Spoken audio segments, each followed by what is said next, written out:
orar, queremos, Padre Celestial, orar para que el buen cielo, Padre Celestial, pueda guiar y conducir esta jornada, Jalul Pomonín. Queremos que ojalá su corazón, Padre Celestial, se pueda sentir libre entre nosotros, pueda expresarse, pueda canalizar, Padre Celestial, su palabra, su amor, a través de el hermano mayor Javier Sierra, Jalul Pomonín, que ha preparado este contenido.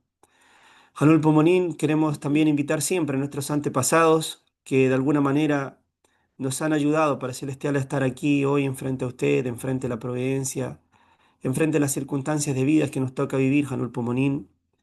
Queremos invitarles a ellos que también puedan formar parte de esta comunidad, que puedan instruirse a través de tu palabra, crecer espiritualmente junto a nosotros y así, Padre Celestial, gozar del mérito de la era en el cual vivimos, Padre.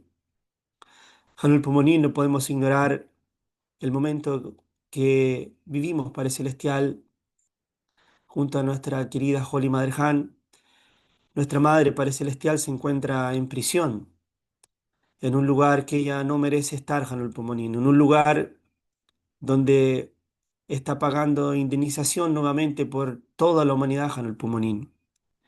Por eso, Padre Celestial, nuestra actitud, nuestra presencia, Padre Celestial, ante usted debe ser la correcta, Janul Pomonín. Debemos actuar, Padre Celestial, de la forma más precisa y hermosa posible, Padre Celestial, ante los padres verdaderos. Janul Pomonín, queremos dejar de lado todo lo que de alguna forma destruye tu ideal, Janul Pomonín, todo lo que de alguna forma entorpece, Janul Pomonín, tu providencia y no deja que avance correctamente.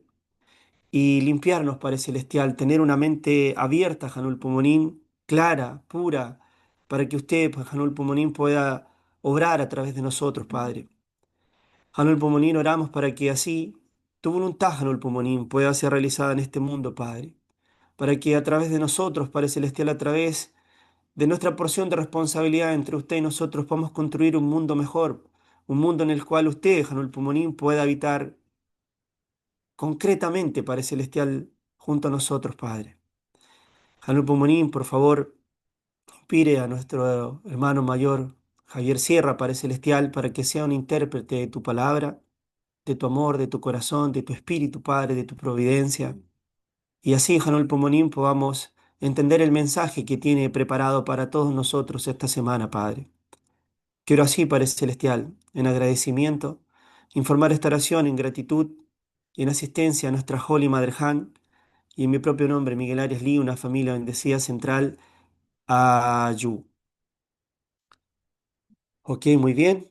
Como dije en la Ayú. oración, este servicio va a estar dirigido por el expresidente Javier Sierra, al cual lo pido que lo recibamos con un fuerte aplauso. Muy bienvenido, Javier. Muchas Los gracias, Miguel. micrófonos son suyos. Voy a Muchas dejar de gracias. compartir pantalla, ¿ok? Muchas gracias, Miguel, por la oración también. Bienvenido a todos. Déjeme aquí primero buscar mi presentación. Solo un momento.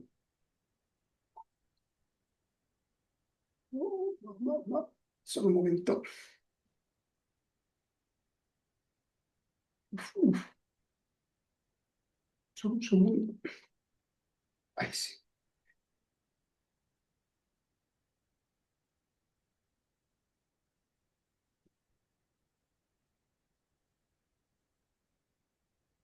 Ya. Tenía otro título, Miguel. Lo cambié ayer.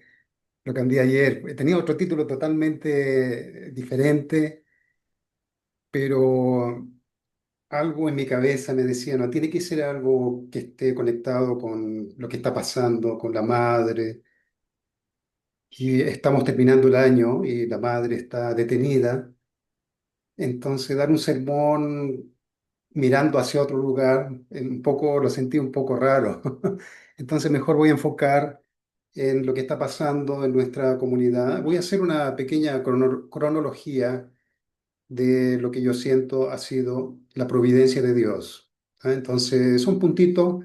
que todos los conocemos, pero voy a ir agregando un poco sobre lo que ha sido la declaración que la madre hizo el año 2013, 2014, 2015, y lo que ha significado esa proclamación para el movimiento. ¿Y dónde estamos ahora, Miguel? Con la madre detenida ya va para 3 meses. Entonces eso no se puede negar, no es algo normal, es algo que nos lleva a reflexionar profundamente como movimiento y vamos a entrar al 2026 tal vez con la madre detenida. Entonces vamos a reflexionar y tratar de ver o darle un sentido a todo lo que está pasando con nuestro movimiento. Si yo pudiera resumir el movimiento, yo lo vería como un proceso de reestructuración. Se está reestructurando para dar inicio a una nueva providencia completa, ¿no? Se está reestructurando hacia una nueva providencia diferente, completamente transparente, bien alineada con lo que la Madre verdadera proclamó el día que ella tomó la lideranza. Entonces, hay algo muy, muy importante. Entonces, el título me vino a la cabeza. Yo pensaba que generalmente cuando los líderes de una organización, Miguel, están pasando por dificultades, inmediatamente, ¿verdad? Las personas que están abajo se decepcionan. Hay una decepción. Los padres verdaderos obviamente son los líderes de los líderes, son el Mesías, el Señor de la segunda llegada, la hija unigénita, pero aún así causa un impacto en la fe de los miembros y aunque ustedes no lo crean, mucha gente ha cuestionado completamente su fe, si realmente los padres verdaderos son los padres verdaderos o no. Entonces, imagínense ustedes cuando Cristo llegó hace 2000 años y la gente que lo siguió durante esos 3 años lo vieron después en la cruz. ¿Qué habrán pensado esas personas en ese momento? Ramón, Cecilia, aquella persona que prometía establecer el reino de los cielos, que hacía milagros y que era sorprendente en lo que decía, daba la impresión que iba a construir el reino ya en ese tiempo, ahora lo ven colgado en la cruz y muriendo, agonizando. Entonces muchos de ellos ciertamente dijeron, se acabó todo, hay que volver a casa, como Pedro. Pedro dijo en una parte ahí en el libro de los Hechos, ya me voy a pescar, volver otra vez a lo mismo, significa, ya, voy a pescar, voy a hacer lo que hacía antes. Entonces vemos ahora a nuestra Madre verdadera detenida.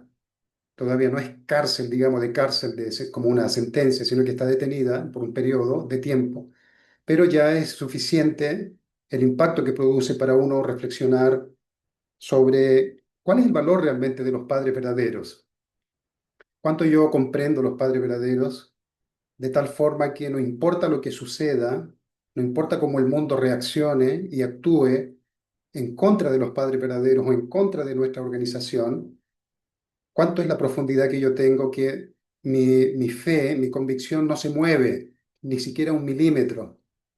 ¿Ah? Entonces, por eso yo coloqué como título, no seré aquel que abandona a Cristo en la cruz. ¿Ah? No vamos a ser aquellos que una vez que vieron a Cristo en la cruz, volvieron, inclusive sus discípulos, volvieron a su rutina, a la vida cotidiana. ¿Ah? Entonces yo creo que es un momento, Miguel, de mucha reflexión profunda en la vida de todos nosotros.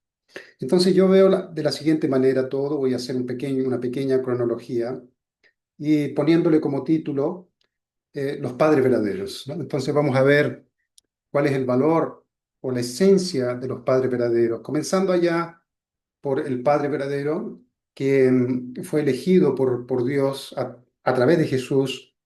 Jesús le anuncia al padre a la edad de 16 años que él tiene que asumir la responsabilidad por la restauración de la humanidad. ¿Ah? Entonces, todavía no es, digamos, declarado como el Señor de la segunda venida, porque está en un proceso todavía de aceptación de su misión, además que tiene que averiguar la verdad y la verdad de la providencia también. Todo eso el Padre a la edad de 16 años necesita entender de qué se trata su propia misión. Y más o menos 9 años se demoró el padre, a partir de los 16 años, en entender profundamente de qué se trata todo, toda la providencia. Luego, entonces, el padre es pasado por un juicio de 40 días, donde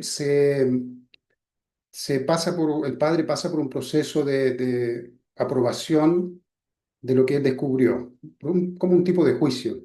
40 días, donde está Dios, está Satanás y están los santos.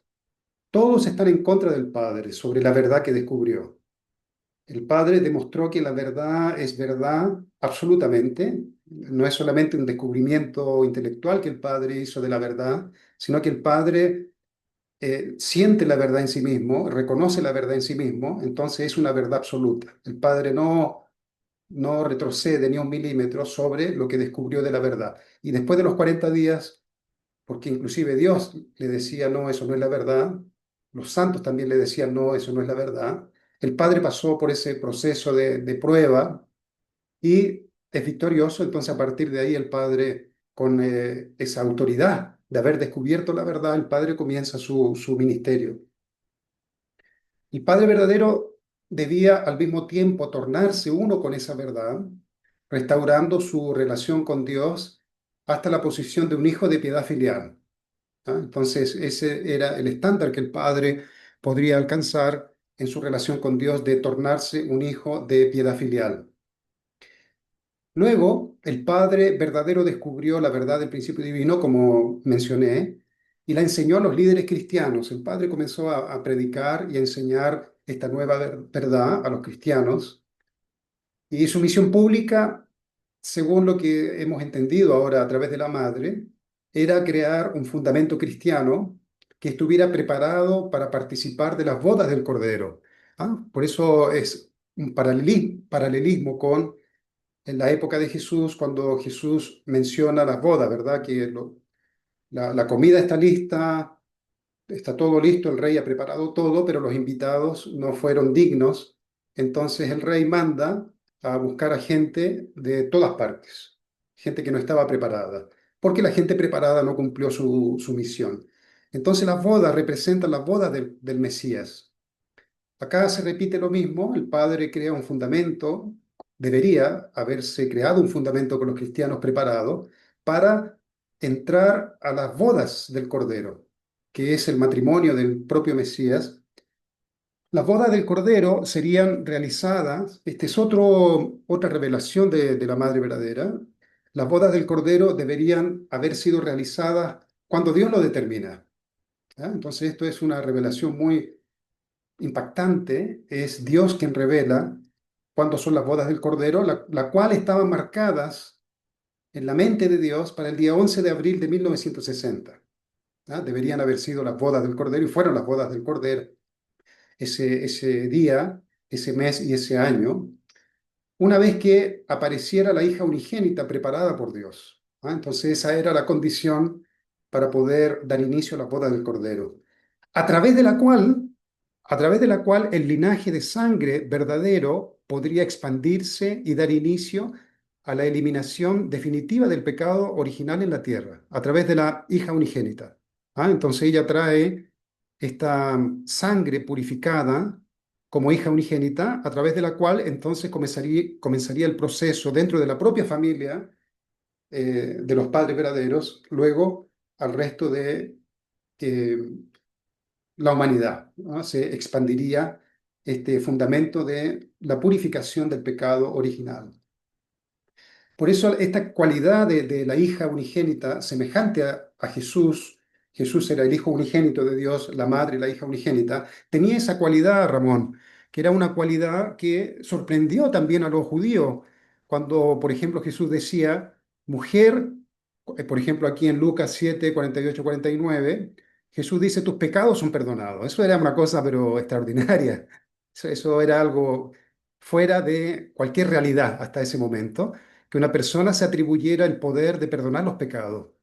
Entonces Jesús perdonaba los pecados sin necesidad de un proceso indemnizatorio. Ya perdonaba los pecados y la liberaba, o sea, liberaba a la gente de cualquier culpa y de cualquier acusación. Esa era la autoridad de el hijo unigénito. De la misma forma, ciertamente la madre, como la hija unigénita, tenía esa cualidad, esa virtud o ese fundamento, y la providencia a partir de 1960 ciertamente habría seguido un camino muy interesante. Entonces, descubrir quién era la hija unigénita era la responsabilidad del Mesías de la segunda llegada. Esto es palabra de la Madre verdadera. ¿Eh? Todo lo que estoy hablando estoy conectándolo con las palabras de la Madre verdadera, que son las últimas palabras. ¿Por qué él debería descubrirlo y no ella misma decirlo directamente? Imagínate Cecilia con 16 años, 17, la madre decir yo soy la hija unigénita, en medio de o dentro de una cultura milenaria donde la mujer tenía una posición específica en la sociedad coreana, que era más de índole confucionista en esa época. Que la madre dijera eso sería su propia destrucción. Era muy peligroso que la madre revelara, ahora ya Dios me envió, yo soy la hija unigénita y por lo tanto la providencia entera estuvo canalizada o estuvo dirigida o estuvo direccionada a mí. Eso sería una cosa catastrófica para la madre. Entonces, que el padre lo descubriera por sí mismo produciría inmediatamente un sentido de responsabilidad, si el padre lo hubiera descubierto directamente a través de su propia mente original. ¿Ah? Entonces, cuando tú descubres algo por ti mismo, entonces eso trae consigo inmediatamente un sentido de verdad directa. ¿No? Veo la verdad directamente. Que ella misma lo anunciara sería tomado como un acto de arrogancia tremenda y una locura en esa época, si la madre dijera, ¿no? Yo soy la hija unigénita, ya que nunca se había escuchado algo parecido como la hija unigénita de Dios. Además, la posición de la mujer en Corea era muy limitada a ciertas actividades solamente, al igual que en el mundo, ¿verdad? Era en esa época, en los años 60, la mujer recién estaba recuperando cierta, no recuperando, recién estaba siendo reconocida, ni siquiera recuperando, estaba recién siendo reconocida como alguien que tenía derechos iguales al hombre, imagínense. ¿Ah? Entonces era una época muy, muy diferente, muy delicado. Era el secreto más secreto de todos, al punto que aún Demonin no sabía quién era la madre, como la hija unigénita. Hace poco, Demonin, según reverendo Lee Song, mandó un mensaje del mundo espiritual pidiendo perdón porque ella nunca sirvió a la madre como hija unigénita, porque no entendió quién era. O sea, es un secreto, al igual que Jesús tenía su identidad muy clara, pero María nunca sabía quién era Jesús. Jesús nunca le dijo a María directamente, porque decirlo es diferente a descubrirlo por ti mismo, Cecilia. Cuando tú descubres algo por ti mismo, la verdad se revela en el fondo de tu corazón. Cuando alguien te lo dice, tú puedes desconfiar y dudas. Es muy diferente a descubrirlo por ti mismo, por tu propia mente original, a que alguien te lo meta por la cabeza para adentro. Entonces es muy diferente. Por eso este tipo de revelaciones se debe descubrir con la conciencia, con la mente original. Solo Demonin intuía que su hija sería importante y ustedes conocen la historia, donde Demonin tuvo sueño y Satanás quiso matar a la madre, una serie de, pero nunca que era la hija unigénita. El concepto de hija unigénita, el hecho de que una mujer pueda nacer sin pecado original, semejante a Jesús, sin la necesidad de pasar por martirio, porque el principio divino explicó la caída del hombre, atribuyó la responsabilidad de la caída a la mujer. Entonces había por lógica, había todo un proceso indemnizatorio de la mujer que tenía que pasar, ¿no? Esa era la lógica del principio divino. Pero no se aplica eso a la hija unigénita, ¿ah? Porque la hija unigénita nace ya sin el peso del pecado. Si alguien que nace sin pecado necesita pasar por un proceso de restauración, entonces algo está mal ahí. Quien nace sin pecado no necesita pasar por un proceso de restauración.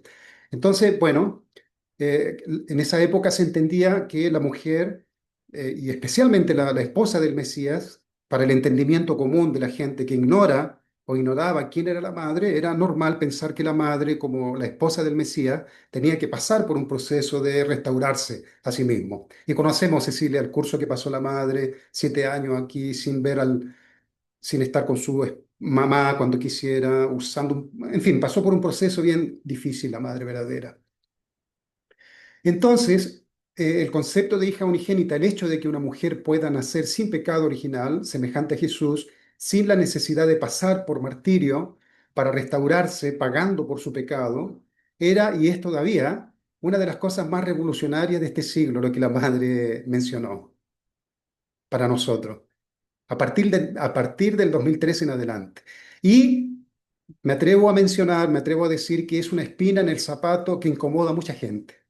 Mucha gente critica gente que ha sido leal al Padre verdadero, a la imagen de los padres verdaderos, pero al Padre como el centro. Ahora es una espina en el zapato para esas personas que la madre se atribuya que fue ella el centro total de, no solamente de la providencia de la iglesia de unificación, sino que de todo el cristianismo. Entonces eso significó un choque para mucha gente. Y la providencia siguió, por lo tanto, como no se reconoció a la madre como la hija unigénita en el año 1960, la providencia siguió por décadas una línea masculina. Siguió una línea masculina, extendiendo la era del desierto del Antiguo Testamento, Nuevo Testamento y sus mecanismos de indemnización, ¿verdad? Que cuando tú lees, Ramón, la historia de la restauración, tú ves toda la fórmula, ¿verdad? De la restauración.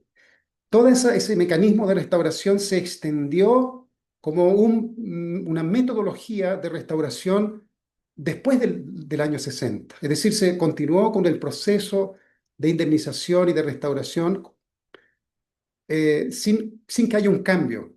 Es como si el Antiguo Testamento y su proceso de mecanismo de restauración y del Nuevo Testamento continuó ejerciendo su proceso a lo largo de los años del 60, 70, 80, hasta el 2013, cuando supuestamente se debería por fin pasar a otra etapa. Entonces, hasta el día de la fundación, cuando la Madre verdadera proclama por sí misma y por primera vez ser la hija unigénita de Dios, al final, Ramón, eh, al final ella misma proclamó ser la hija unigénita, tuvo que proclamarlo ella misma, y eso es siempre algo extraño, que alguien se proclame a sí mismo. Eso siempre es algo extraño, no es bien recibido por la gente. Lo ideal es que otro descubra quién eres y lo proclame. Digamos, esa es la manera natural y común como debería ser, cómo se recibiría de buena forma, no que uno mismo se proclame. Bueno, al final creo que si la madre no lo proclama, nadie lo hubiera descubierto. Si la madre misma, ella no proclama quién es, esto hubiera quedado como un misterio por la eternidad, ¿no? Hubiera sido un misterio eterno, con consecuencias muy, muy lamentables, por lo que voy a explicar ahora. Entonces, esta declaración supondría, cuando la madre declara que es la hija unigénita, supondría el inicio de una nueva era. Ya en el año 1960, centralizado en Hanul Pumunín, Dios como Padre, Madre Celestial debería haber sido una nueva era, donde ya no existe indemnización. Ya en el año 1960, todo el mecanismo de indemnización y todas las fórmulas que se usó para restaurar o no, para crear el fundamento para la aparición del Mesías y la hija unigénita, acaban hasta el día en que aparece la hija unigénita. ¿No es verdad? ¿Se entiende, Miguel? Cuando aparece Jesús, Jesús dijo, ya no es necesaria la palabra escrita, yo soy la palabra. Y comienza una nueva era donde la verdad se encarna. Ya no es necesaria la ley escrita, no es necesario todos estos sistemas que tenían de ojo por ojo, diente por diente. Y por primera vez entonces se entra en una era donde la palabra se vive.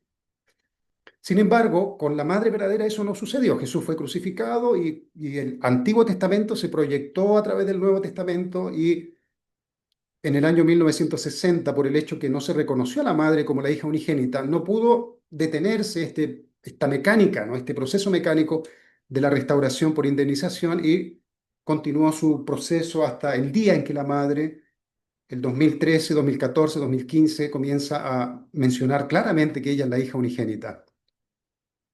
Entonces, eh, la madre proclamó ser la hija unigénita medio siglo después, Cecilia, medio siglo después, la madre proclamó ser la hija unigénita, que es lo mismo decir que madre declaró que Dios es madre celestial. Si eso es lo más increíble, ¿no? El hecho de que madre dice yo soy la hija unigénita, revela que Dios en sí mismo es también madre celestial, tiene una cualidad maternal. Fíjese usted lo increíble de esto y el impacto tan negativo que produce en esta cultura que ha sido desarrollada con el Dios masculino solamente. Entonces es un choque, es un impacto para toda la cultura que se ha desarrollado desde el comienzo de la caída, una cultura centralizada en un Dios masculino. Bueno, la madre proclama esto bastante tarde, 50 años después, con una edad avanzada, y produce un impacto tan fuerte en el cual ella arriesga su propia autoridad, su propia reputación, su propia paz interior, todo lo que se consiguió, todo queda complejo para la madre verdadera con esta proclamación, pero ella lo proclama igual, porque es su deber, ¿no? Era su misión desde siempre, era proclamar que ella es la hija unigénita y que Dios es madre también. Entonces la madre, cuando proclama esto, el día de la fundación, ella estaba parada sobre un fundamento hecho principalmente sobre el carisma del Padre verdadero. ¿Ah? Entonces, ella proclama ser la hija unigénita, pero está parada sobre el fundamento construido por el carisma, no por el Padre solo, el carisma me refiero. El carisma significa que la imagen central de la providencia hasta ese día estaba centralizada en el Padre verdadero, más que en la madre. Fíjense ustedes en los videos cuando el padre habla, el padre está en el centro de un grupo de hermanos y hermanas y la madre está allá en el fondo. Véalo ahora de esa forma, analizando lo que estoy compartiendo con ustedes. Entonces el centro era siempre el padre y el carisma del padre era enorme, enorme. Y la madre quedó siempre como una sombra en segundo plano. Entonces el fundamento sobre el cual la madre estaba era el fundamento basado en el carisma del padre. Pero la madre necesita proclamar una nueva era. ¿Cómo lo hace entonces? La madre construye un fundamento propio. ¿Ya? Entonces hubo resistencia a su proclamación por todas partes, ¿no? Pero a pesar de todo, ella se mantuvo inmutable hacia la tremenda responsabilidad de liberar a Dios, un Dios al cual solo se le conocía como un Dios masculino, un Dios masculino. Imagen, por cierto, distorsionada, ya que es incompleta, ¿no? Relacionarse con Dios, imaginando que Él es masculino y desconociendo el otro aspecto femenino de Dios, es relacionarse de forma incompleta con Dios.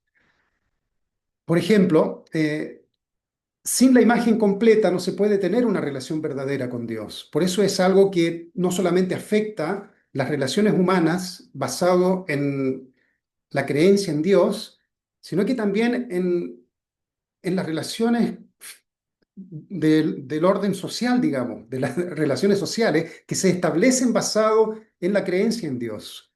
Si Dios es un ser masculino que creó el universo y lo masculino es importante, entonces la propia familia se constituye como el hombre siendo el centro de la familia. ¿Se comprende, Cecilia? Porque se sigue esa línea, esa fórmula. Si se descubre que Dios es femenino también, que Dios es padre, madre, entonces la familia se constituye de igual a igual, esposo y esposa, porque ellos reflejan la identidad de Dios de forma completa. ¿Se da cuenta cómo afecta?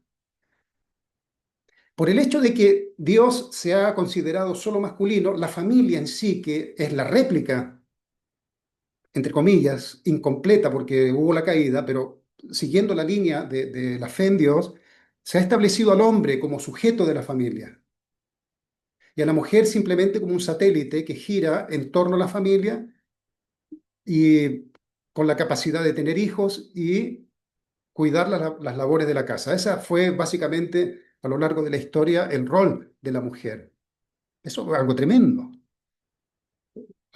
porque la mujer, al igual que el hombre, tiene las cualidades o deseos también de disfrutar de todo lo que el hombre disfruta, ¿no? De respeto, de poder tener opinión, de poder ser escuchada. Bueno, todo eso fue impedido para la mujer a lo largo de los siglos de los siglos.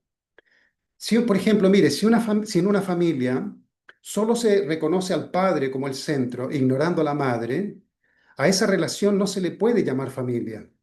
¿No? Dios es un ser de características totalmente unificadas, ¿no? Y cuando hay unidad no hay centro. Cuando hay unidad absoluta entre dos personas, uno se torna el otro y el otro se torna uno. ¿No? Inclusive el padre mencionó algunas veces de que en el mundo espiritual la gente cuando ve al padre ve a la madre junto con el padre en un mismo cuerpo. ¿Ah? Entonces significa no hay centro. Hay una unidad, una fusión absoluta entre estos dos corazones. Entonces es una disfunción realmente en la fe muy grande, ¿no? Es una cosa que está incompleta y que produce relaciones incompletas, humanas, relaciones humanas incompletas. Entonces es algo que tiene que ser corregido y esto se corrige cuando aparece la hija unigénita. Madre, por lo tanto, necesita proclamar algo basado en su propio fundamento. Madre prepara su propio fundamento, restaurando simbólicamente naciones, continentes y religiones. Recuerden que en esa época, señor Roe, estábamos con los rallies, ¿se acuerda? Muchos rallies por internet, estábamos en medio de la pandemia. De repente pedían contacto, ¿no? 1000 contactos, 2000 contactos, y teníamos ese estrés de conseguir una cantidad grande de gente. La madre estaba construyendo maratónicamente un fundamento, aunque sea espiritual, que le sirva de fundamento para entrar en la nueva era.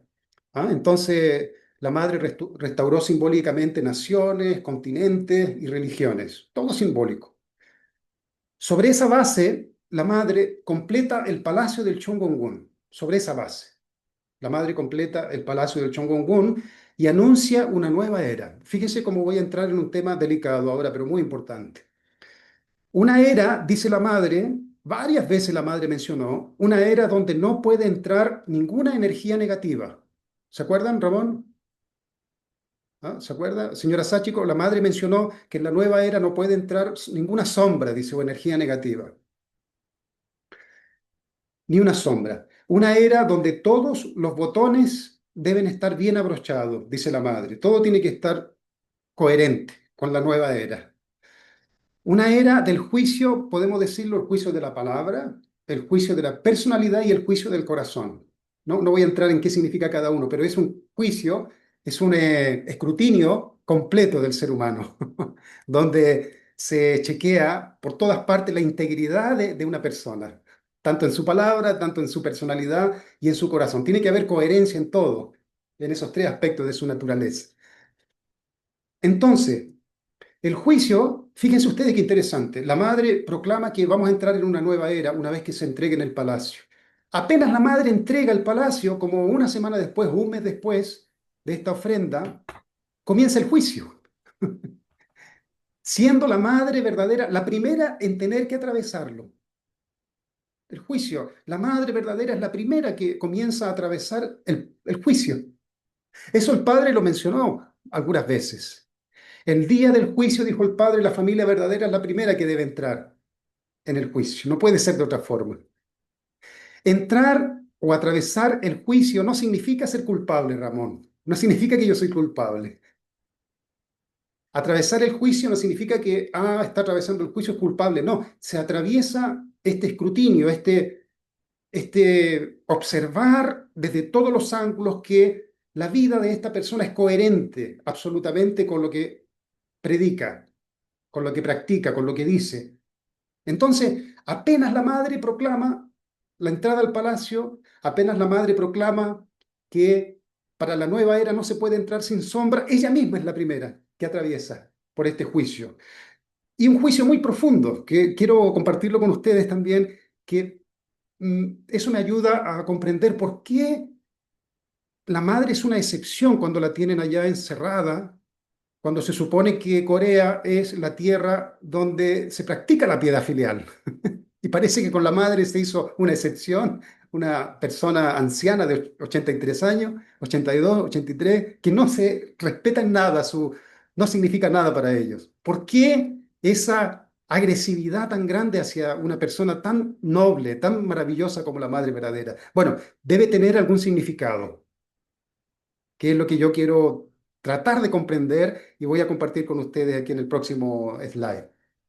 Entonces la madre verdadera es la primera que está atravesando el juicio. La madre está atravesando el juicio donde se le apuntan acusaciones directamente a la madre verdadera, directamente a la madre. Usted aquí, usted acá, usted aquí, usted acá.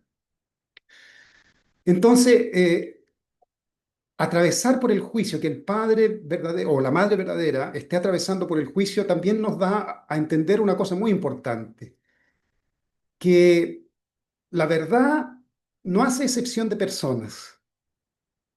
No, no importa si yo soy el Mesías de la segunda venida o yo soy la hija unigénita, la verdad es la verdad absoluta para todos. Y especialmente para aquel que encarna la verdad. Aquel que dice encarnar la verdad es el primero que tiene que demostrar o ser, pasar por este escrutinio de la sociedad humana, del mundo secular, para verificar realmente si su cualidad como hija unigénita es o no de acuerdo a lo que ella predica, en este caso la madre verdadera. Yo escuché una cosa muy interesante ayer en la vigilia, o antes de ayer, el viernes. Dijeron la madre está muy tranquila, que inclusive ahora las personas que la cuidan están siendo testificadas sin que la madre diga ni una palabra, están siendo testificadas por la nobleza de la madre verdadera, ¿no? La actitud noble de la madre verdadera, la pureza, la sonrisa, en medio de un lugar donde toda la gente está quejándose todo el tiempo, quejándose, lleno de ira, lleno de sentimiento de rabia por lo que le está sucediendo. La madre mantiene una actitud noble, digna, pura. Entonces las personas que la cuidan están viendo la identidad de la madre verdadera en la práctica. Está pasando por el proceso del juicio donde la gente está viendo directamente quién es la madre verdadera. ¿En qué situación? Es una situación miserable realmente. Es miserable. Es una situación donde realmente se debe tener una convicción tan absoluta de sí mismo que puede tener paz, ¿no?, en el corazón y alegría. No puede ser de otra forma. Si una persona es superficial y ha vivido durante toda su vida siempre protegida en un ambiente de mucha protección y admiración y de repente, de un día para otro estás dentro de un calabozo, si es superficial, te vas a abrumar y vas a ser alguien de mucha queja, te vas a estar quejando siempre, vas a entrar en depresión. Pero la madre está feliz, está tranquila. La madre dice, preocúpense por ustedes primero, no se preocupen por mí, yo estoy bien. Entonces la madre está tranquila y dice que todo será aclarado, que la verdad saldrá a la luz. Esa es su convicción, la convicción de la madre verdadera, ¿ah? Entonces, la madre está atravesando ella misma este proceso del juicio.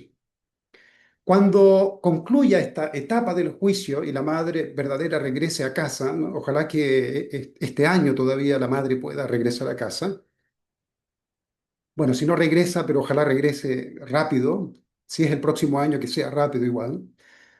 Lo que yo entiendo, Ramón, es que el padre dijo, cuando comience el juicio comienza primero a través de los padres verdaderos y luego a través de los hijos verdaderos y luego ahí va bajando. Y el juicio no es castigo, queridos hermanos y hermanas. No piense, el juicio es castigo, uno dice, me van a castigar. No, el juicio es ver coherencia. El juicio se produce, no, el juicio es pasar por un lugar donde los ojos del mundo tienen que ver coherencia entre lo que yo predico y practico. Eso es el juicio. Si yo soy coherente en lo que predico, practico, en lo que digo, en lo que hago, entonces el juicio es simplemente pasar solamente por ahí, ¿no? La gente ve coherencia siempre, coherencia en la vida de Javier, en la vida de Kenji, ¿no?, en la vida de Miguel. La gente ve coherencia. Coherencia significa lo que dice, lo que hace, lo que predica, lo que practica, es coherente, no hay nada que sea diferente. Eso es el juicio, no es castigo, hermano y hermana. No piense que atravesar por el juicio implica inmediatamente me van a castigar. No existe ese tipo de reacción del mundo secular tampoco, que me van a castigar. En este sentido, en el sentido espiritual, estamos hablando. Bueno, ¿quién es que ejerce el juicio? Uno piensa entonces. ¿Quién es el que chequea, ¿no? Si hay coherencia en la vida de una persona espiritual? La propia gente, no es Dios. Dios no ejerce juicio. Es más, la posición de Dios como un Dios absoluto es un juicio en sí mismo, porque es una referencia absoluta de la verdad. Entonces, para no sentirme mal frente a ese estándar absoluto del amor, de la bondad, de la belleza, necesito ser coherente en mi vida. Si soy coherente en mi vida en relación al amor de Dios, entonces no hay juicio. ¿Ah? En este sentido, ¿quién ejercería el juicio en este proceso, ¿no? de alineamiento de la providencia? No es Dios quien lo ejecuta, aunque Dios es el origen del bien y por lo tanto el estándar y referencia de todo lo que pueda considerarse bueno o malo. El juicio lo ejerce el propio mundo, ¿no? Son las personas que juzgan. Son las personas que juzgan, significa son las personas que ven tu coherencia. Javier, eres coherente, no atrás de la pantalla, en la vida diaria, en la vida diaria. Tu esposa testifica que tu esposa, si yo converso con tu esposa va a decir que tu vida es coherente con lo que estás hablando ahí para los hermanos y hermanas. Tu esposa puede ser motivo de juicio. No necesita ir muy lejos. Los hijos pueden ser motivo de juicio al decir, mi papá no es coherente con lo que está diciendo. Él está diciendo una cosa, pero él no practica nada de lo que dice, o practica un 5% de lo que dice. ¿Comprende? Entonces el juicio es la coherencia. Tenemos que esforzarnos para ser lo más coherente posible con la verdad, con el amor, ¿no? Con la justicia, con la rectitud, para que cuando pasemos por este proceso de coherencia, y puede ser que el mundo se torne más sensible todavía, muy sensible especialmente hacia la iglesia de la unificación, y puede ser que vengan personas para ver si es coherente con lo que han anunciado los jóvenes cuando dicen, yo amo a la iglesia de unificación, yo defiendo la iglesia de unificación porque yo vivo en la justicia, porque yo soy, cuando vemos a los jóvenes proclamando y defendiendo la iglesia, ¿no? Ahora, puede que la gente venga, quiero ver si es coherente lo que están diciendo.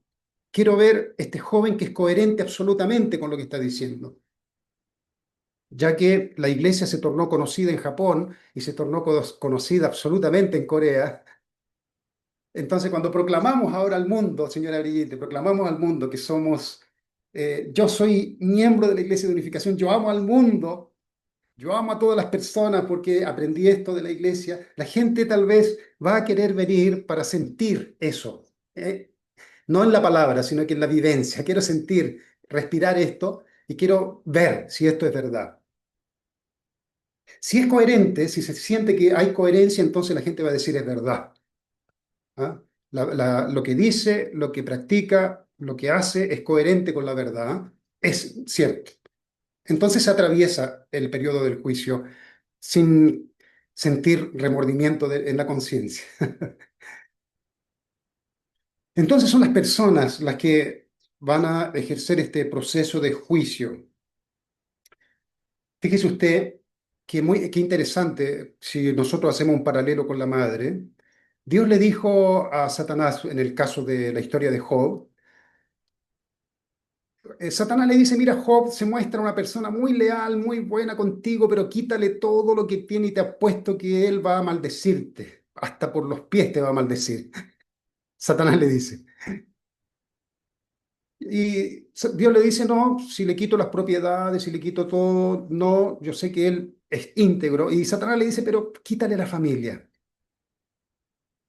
Acaba con la familia y vas a ver lo que va a suceder. Ahí Dios quedó un poco en duda, señor Golf. Ahí quedó un poco. Entonces Dios le dice, mira, haz todo lo que quieras con Job, solamente no toques su vida.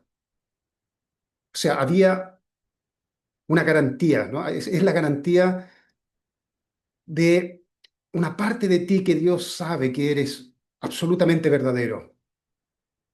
Dios se aferra a esa garantía, señor Wolf, profunda. Hay una lealtad, hay una pureza en tu fe en Dios y Dios se aferra a eso. Dios nunca cierra sus ojos hacia sus hijos y hijas. Nunca Dios dice, no hay nada en esta persona que yo pueda creer. Nunca Dios dice eso. Dios dice, por último, aquí hay algo donde esta persona me amó con sinceridad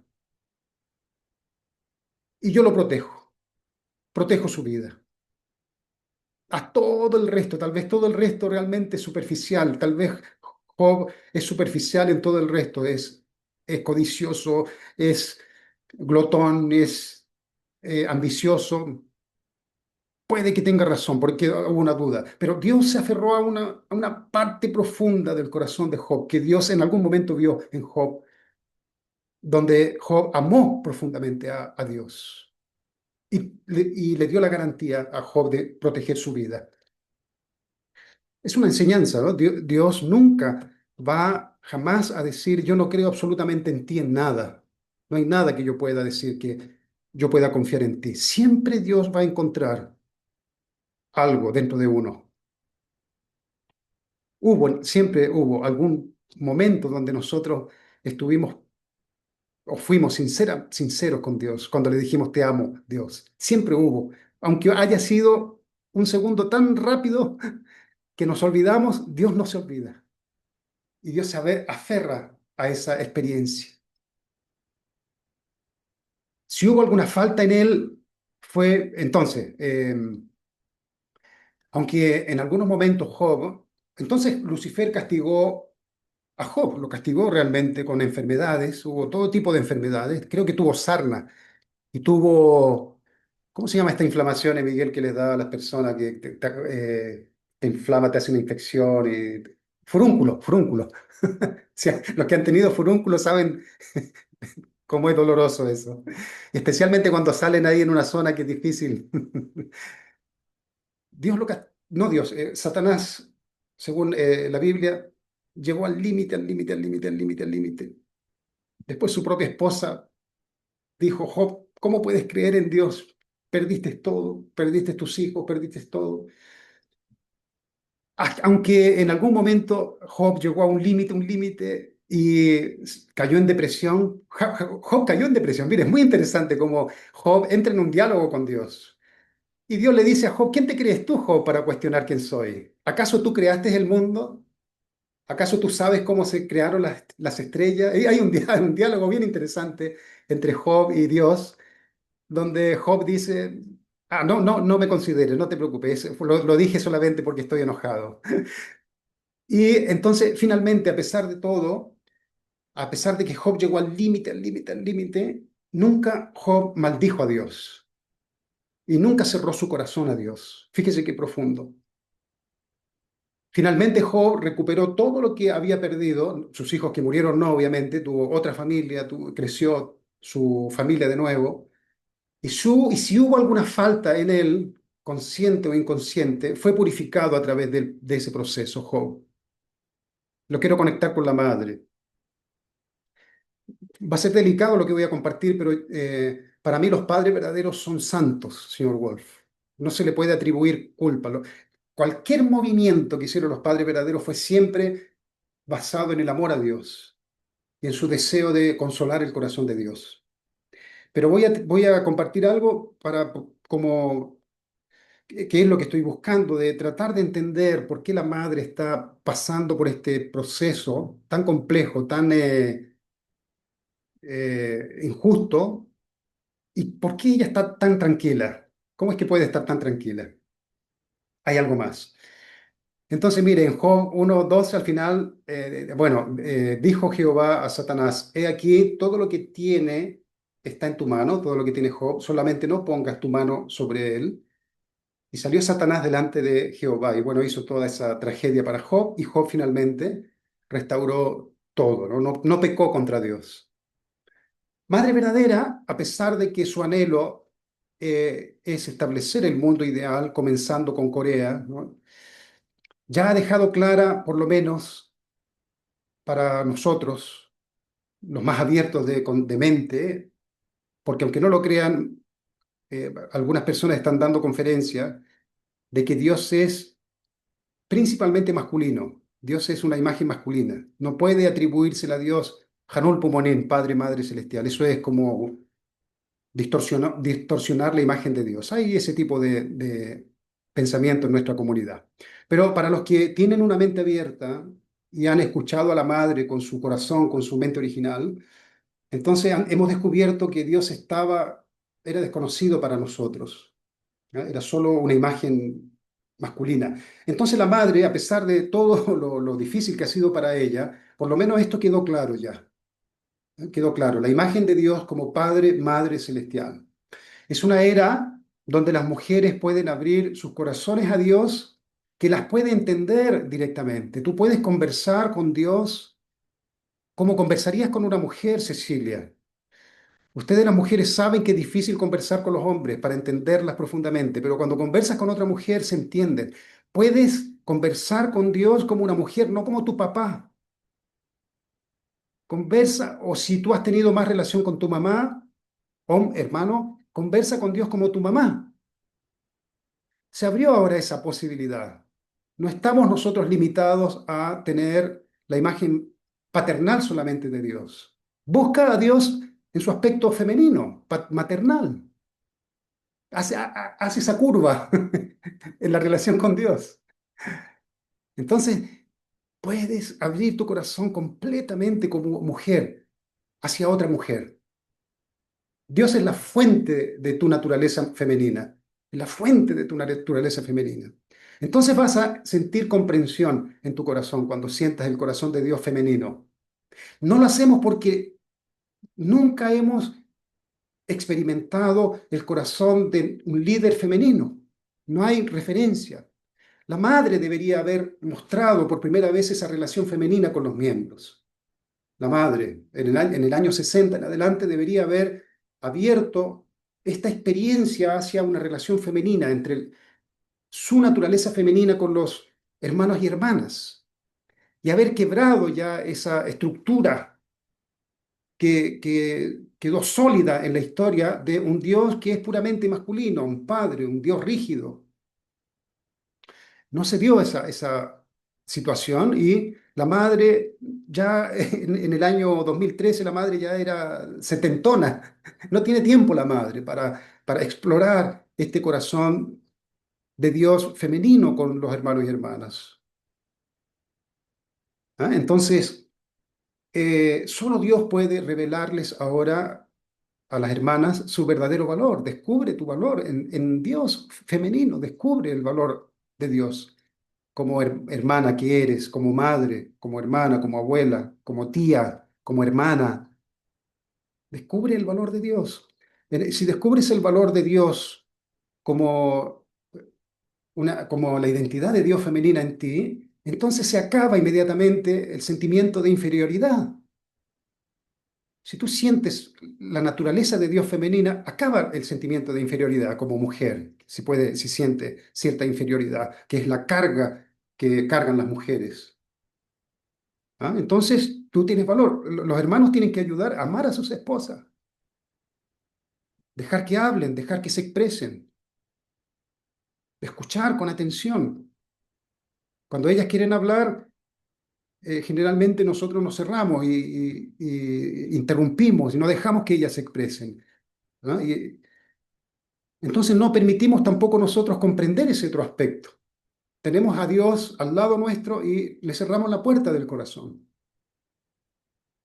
Entonces ellas no encuentran espacio para poder concretizar esa personalidad femenina de hermana, de esposa, de madre, de abuela, de tía. Entonces la madre abrió este camino y también abrió el camino de una nueva era. ¿No? Entonces, a partir de ahí, hay que enseñar a las personas, queridos hermanos y hermanas, sobre el Dios madre también, ¿no? Porque la relación cambia. Con esto termino. Isaías 53, 4, 6. Veo a la madre pasando por esta situación y voy a adicionar un poco mi opinión. Esta era una profecía de lo que sería el Mesías sufriente. Dice aquí, ciertamente llevó él nuestras enfermedades y sufrió nuestros dolores, y nosotros le tuvimos por azotado, por herido de Dios y abatido. Mas él herido por nuestras rebeliones, molido por nuestros pecados. El castigo de nuestra paz fue sobre él y por su llaga fuimos nosotros curados. Todos nosotros nos descarriamos como ovejas, cada cual se apartó por su camino, mas Jehová cargó en él el pecado de todos nosotros. Entonces, conversaba aquí con mi esposa, que creo que hablando como hermanos y hermanas maduros que somos, nuestro movimiento carga resentimiento. ¿Verdad? Carga resentimiento. Y esto no es algo que estoy inventando, lo escuchamos cada vez que los jóvenes se paran ahí en Champion a contar su testimonio. Ellos expresan su profundo, profundo y amargo resentimiento que tenían hacia Dios. Había un joven ahí que dijo, por ejemplo, Dios, perdóname, tengo miedo que me castigues y me lleves al infierno. O sea, veía realmente a Dios como un ser cruel. Otros, un resentimiento profundo hacia sus padres cuando sus padres tuvieron que dejarlo por bastante tiempo para seguir una vida pública. Nuestro movimiento está cargado de resentimiento hacia Dios, cargado de resentimiento hacia los padres verdaderos también. Hay resentimiento profundo hacia los padres verdaderos, hay una negación hacia los padres verdaderos también. Hay cosas que se han hecho como sobrepasando la confianza que nos dan los padres verdaderos, actuando, traicionando a los padres verdaderos. Es decir, las cosas, si nosotros sumamos cuál es lo que queda, qué es lo que queda de todo nuestro movimiento, vamos a ver mucho resentimiento, mucha desunidad, ¿verdad? Con todo eso, señor Wolf, con todo eso no se puede entrar a la nueva era. No podemos entrar y dar inicio a una nueva era. Sería fingir que todo está bien, eso no existe. Existe, hay un dolor, hay una energía, un resentimiento profundo que va directo hacia los padres verdaderos y hacia la madre verdadera como la principal líder de nuestro movimiento. Bueno, yo creo que la madre está pasando un periodo de, no llamémoslo de purificación, pero es un periodo de limpiar todo eso en sí misma, como representante de todo el movimiento, como una purga. Por eso la madre está con un corazón completamente de ofrenda, señor Ward, una ofrenda pura, para que toda esta ira, toda esta energía negativa que la madre mencionó, que va directo hacia ellos, que son los que abren el camino, todo este resentimiento que se ha generado en nuestro movimiento, se descargue en ellos como una ofrenda. Es como Job, por eso hablé de Job. Toda esta acusación, señor Wolf, hacia la madre aquí, la madre acá, es como Satanás diciéndole a Dios, toca todo esto y vas a ver que ella va a traicionar. La madre quedó de un día para otro sin nada, completamente aislado de todo. Es un ambiente propicio para traicionar a Dios. Pero la madre es como Jesús, que fue tentado en el desierto, allá en el desierto, llevado al límite también. La madre siempre pensando en los demás. Y en la propia cárcel se testifica que la madre, cuando no están los miembros mirándola, es testimonio vivo, coherente absolutamente con la dignidad de una mujer divina, como lo fue el padre cuando estuvo también preso. Entonces, para poder entrar en esa nueva era, comienza este proceso del juicio en ella misma, por un lado, ¿no? Por un lado, pasando por este escrutinio del mundo hacia ella, y luego liberando el resentimiento en su propia vida. No hay después quien pueda decir madre esto otro, cuando ella misma pasó por este periodo de increíble, increíble sufrimiento, con un corazón puro. No hay nada que se pueda decir que la madre estuvo ahí resentida, enojada. Luego yo veo que este proceso del juicio va a ir bajando, porque nada incorrecto puede entrar en la nueva era. No es que se entra, se abre una puerta y se entra. Es el proceso natural que va pasando la historia, como la historia va pasando así, ¿no? Silenciosamente. Uno no lo ve aquí. Aquí comienza, es un proceso natural que va a ir pasando, donde nuestra iglesia va a ser cada vez más el centro de crítica, en cierta forma. La crítica es un juicio para ver si hay coherencia con todo esto. Luego comienza la familia verdadera y luego comienza más para abajo, pastores, líderes, familias, todo, creo yo, va a ir pasando por este proceso. Y luego el mundo entero va a ir pasando, por los países providenciales primero y luego el resto del mundo. Y puede ser esto un proceso largo, como digo, ¿no? Un proceso largo, pero la madre ya dio inicio a esta providencia, ¿no? Entonces vamos a ir entrando así lentamente a este nuevo mundo, comenzando por la madre verdadera.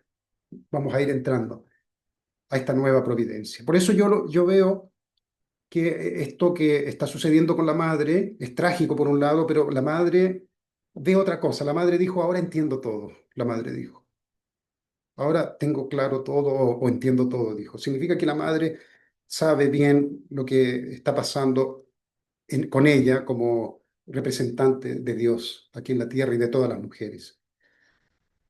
Todo el resentimiento que hay, ¿no? Toda esta angustia que tenemos en nuestra propia vida de fe, ¿verdad? Tenemos angustia en nuestra propia vida de fe. Todo esto está conectado con los padres verdaderos, nuestra vida completa, toda nuestra vida. No es separada de los padres verdaderos. Somos familias bendecidas y cuando nacen hijos bendecidos son la sustancia de los padres verdaderos. No hay cómo un hijo bendecido se escape de esa realidad. Él nació por causa de los padres verdaderos. Entonces, cuando hay resentimiento, hay este sentimiento de que no, parece que al final no queda nada, ¿no? Y mucha gente dice, perdí mi vida, ofrecí todo y parece que ahora no hay nada. Toda esta angustia y este dolor y esta ira, hasta el punto que alguien ahí hizo daño a un expresidente, porque esta ira explotó de esa forma. Imagínese, señor Wolf. Todo esto se canaliza y se purifica a través de la madre verdadera, ¿no? Con una actitud humilde, ofreciendo todo esto en sí mismo para Dios, como una ofrenda. Y luego viene el resto, creo yo, que puede ser así. Entonces, unámonos siempre a la nueva providencia, hablemos de la Madre verdadera con entusiasmo. Yo soy un defensor de las mujeres, me he dado cuenta de que la mujer ha sufrido mucho, que todavía hay una resistencia muy grande a valorar la mujer. La propia mujer, ella misma, no sabe cuál es su valor. Ella se mira a sí misma de acuerdo a la manera de cómo la miraban antes. Es muy difícil que ella se vea como un valor, con su propio valor original. Entonces, es un gran desafío que tenemos y los esposos tienen que ayudar a sus esposas, ¿no? Para que ellas puedan encontrar su propio valor, ¿no? Es un desafío que tenemos todos nosotros. Y al final, ¿qué resulta de esa relación? Una unidad donde no hay centro. Mi esposo es como mi esposa, mi esposa es como mi esposo. No hay alguien que es superior a otro. No hay un centro que se torna sujeto del otro. No hay dominio del otro. Hay simplemente una vivencia con un aspecto maravilloso que forma parte de mí, que es el aspecto femenino. Y el aspecto femenino dice lo mismo de lo masculino. ¿Eh? Eso ustedes lo van a notar, todavía esa dualidad que nosotros tenemos cuando nos referimos a mi esposa, ¿no? Ella hace eso, ella habla de eso, ella piensa así. Cuando nos decimos eso, estamos todavía sin lograr, bueno, es un desafío tremendo también, llegar a unirse totalmente, a tal punto que cuando mi esposa habla es como si mis propias palabras estuvieran siendo dichas por ella, y cuando ella habla es como si yo estuviera hablando así. ¿Ah? Es un solo corazón, es una sola mente, con esas cualidades, masculina y femenina. Cuando hay unidad absoluta, entonces hay paz absoluta, hay amor absoluto, hay unidad absoluta. Mientras hay un centro que se destaca del otro, no hay paz. Hay resignación, me resigno. Él es más fuerte, él tiene más fuerza física, él tiene más dinero. Y ahí comienza toda una serie de murallas que separan la relación. En la relación verdadera no hay ninguna muralla, hay amor absoluto entre ambos. Tenemos que llegar allá, yo primero. Pero si lo entiendo ya es un gran desafío. Miguel, voy a hacer una oración y termino. Muchísimas gracias, querido hermano y hermana. Voy a hacer una oración. Nuestro querido llamado Janón Pumonín.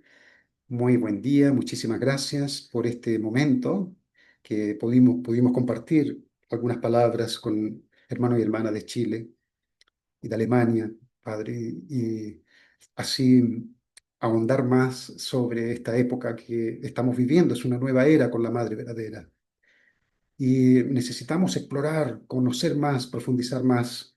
De lo contrario, lo antiguo, lo viejo, se va a tornar de nuevo como si fuera nuevo, cuando en realidad no lo es. Con la Madre Verdadera, como dice la Biblia, hago todas las cosas nuevas. Ha comenzado una nueva era y va a comenzar, Hanum Pumolim, y ya está comenzando. Estamos entrando en la etapa del juicio de la palabra, el juicio del corazón, el juicio de la personalidad, que significa vivir una vida coherente, la vida de la coherencia, la vida de la unidad absoluta contigo en el amor verdadero, correctamente, Jamón Pumorín.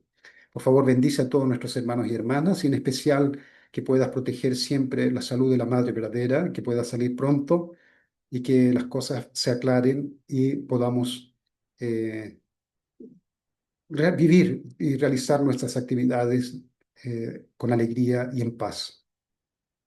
Oro esto en asistencia a nuestra Holy Mother Han, con gratitud, en mi nombre Javier Sierra, miembro de la familia central bendecida. Muchas gracias. Ayú.